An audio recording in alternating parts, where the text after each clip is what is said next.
Good morning, class. Chapter 6, General Principles and Process of Isolation of Elements. In last lecture, we have completed extraction of iron with using blast furnace. In this furnace, we have which reaction is processed? Present there, so reduction process. Iron oxide convert into iron. Now we will start our new topic, extraction of copper from cuprous oxide. First of all, what is the oxidation of number of cuprous oxide? तो +1. +1 oxidation number છે એટલા માટે તેને cuprous oxide છે નામ આપવામાં આવેલું છે. હવે ક્યુપ્રસ ઓક્સાઇડ નું રિડક્શન કરી અને આપણે કોપર એલિમેન્ટ છે મેળવવાની છે. એમાં પણ રિડક્શન પ્રોસેસ જ આવશે, બરાબર? અને એમાં પણ રિડ્યુસિંગ એજન્ટ તરીકે આપણે કોક મીન્સ કાર્બન યુઝ કરવાનો છે. In the graph delta G versus T, in last lecture we have already discussed delta G versus T નો જે ગ્રાફ હતો એમાં મેં તમને સમજાવ્યું હતું કે ડેલ્ટા G ની વેલ્યુ જેટલી પણ જેમ ટેમ્પરેચર ઇન્ક્રીઝ કરશું એમ ઓટોમેટિકલી T છે એ ડેલ્ટા S સાથે મલ્ટીપ્લાય માં છે. હવે delta G equal to delta H - T delta S વાળો ફોર્મ્યુલા યાદ કરો.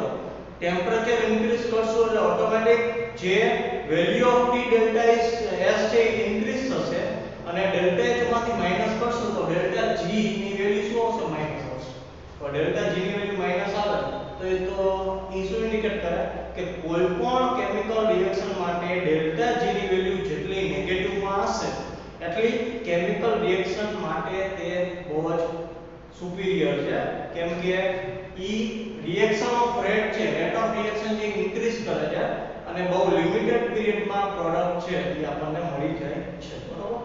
તો delta G versus T for the formation of oxide, cuprous oxide like is almost the top, so it is quite easy to reduce oxide ores of copper directly to the metal by heating with copper. હવે delta G versus T ની અંદર જે cuprous oxide ની line છે એ સૌથી ઉપર છે અને એના લીધે તે ડેલ્ટા G ની વેલ્યુ લો થશે ને ડાયરેક્ટલી કોક સાથેના રિડક્શન થી આપણને બહુ ઈઝીલી જે કોપર છે ઈ મળી જશે. The lines C and CO and C and CO2 are very lower position in the graph, particularly after 500 to 600 Kelvin temperature. However, many of the ores are sulfide and some may also contain iron. The sulfide ores are roasted, smelt to give oxide. હવે એક વસ્તુ ધ્યાનમાં રાખજો કે copper છે એ copper pyrites, copper pyrites, it is a form of sulfide, બરોબર? Sulphide નું ફોર્મ છે. તો મેં તમને કીધેલું હતું કે અર્થ ક્રસ્ટ માંથી જો સલ્ફાઇડ વાળું ફોર્મ મળે તો first of all it is converted into oxide and then we have applied reduction reaction, બરોબર? ઓક્સાઇડ માં કન્વર્ટ થઈ ગયા પછી રિડક્શન રિએક્શન કરશો એટલે ઓટોમેટિકલી ઓક્સિજન રિમૂવ થઈ અને આપણને શું મળશે? તો મેટલ મળશે. તો cuprous sulfide react with oxygen, it is converted into cuprous oxide and SO2 gas it is removed. Two oxide can then be easily reduced to metallic copper using coke. એકવાર sulphide નું oxide માં reduction થઈ જાય એટલે automatically cuprous oxide નું તમે કોક carbon સાથે reaction કરો તો કાર્બન છે એ પોતાનું શું કરશે? ઓક્સિડેશન કરશે.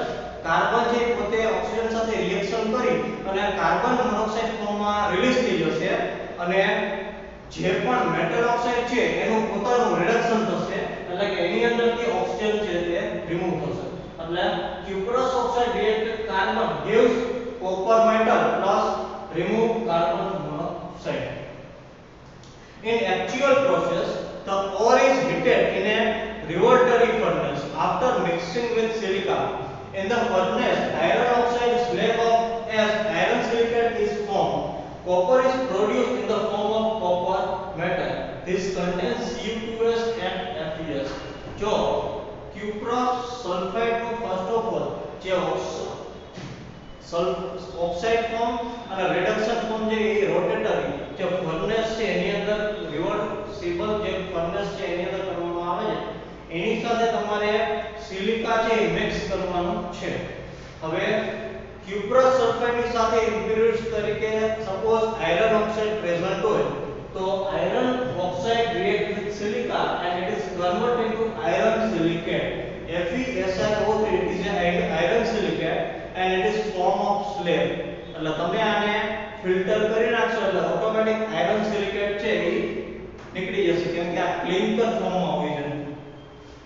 કોપર મેટે ફોર્મમાં તમને મળશે બરોબર. કોપર મેટે ફોર્મ છે it is a Cu2s and Fes એ બેનું કોમ્બિનેશન છે. Copper metal is then charged into silica lime converter. Some silica is also added and hot air blast is blown to convert the remaining. હવે copper metal છે કે જે Cu2s અને Fes નું combination છે એને હવે કન્વર્ટર ની અંદર લેવામાં આવે છે અને એની અંદર સિલિકા મિક્સ કરવામાં આવે છે અને ગરમ જે હોટ એર છે એ કન્ટિન્યુ શું કરવામાં આવે છે તો બ્લો કરવામાં આવે છે અને હીટ કરવામાં આવે છે.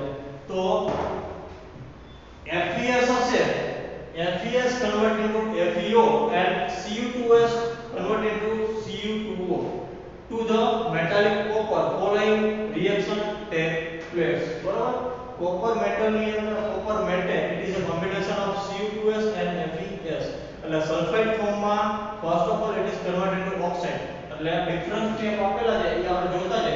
So first of all FeS react with oxygen and it is converted into FeO and SO2 gas is removed. Then FeO react with SiO2 આપણે શું કર્યું હતું કે હોટ એર બ્લો તો કરી હતી સાથે રેતી સિલિકા પણ એડ કરી હતી એટલે આયરન ઓક્સાઇડમાં કન્વર્ટ થઈ ગયા પછી સિલિકોન ડાયોક્સાઇડ સાથે રિએક્શન કરી અને it is converted into FeSiO3 iron silicate બરાબર.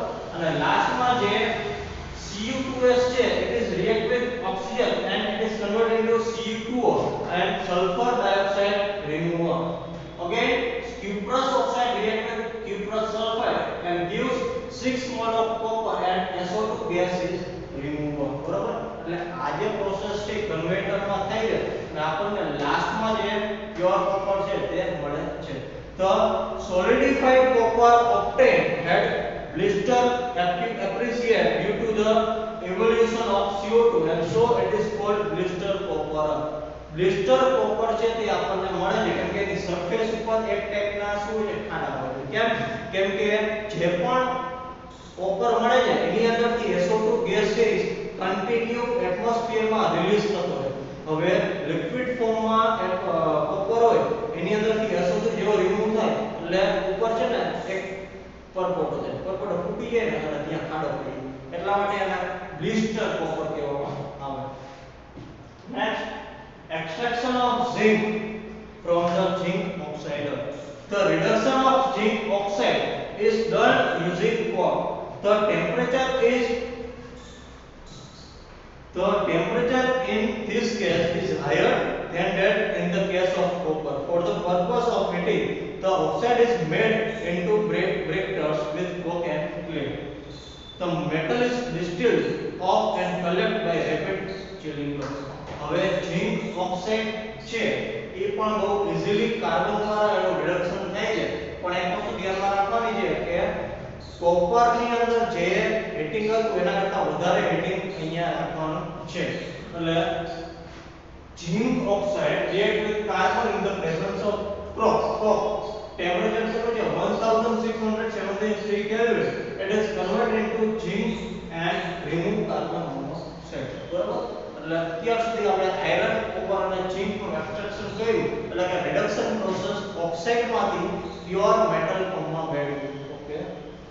In our next lecture we have start electrochemical principles of metallurgy.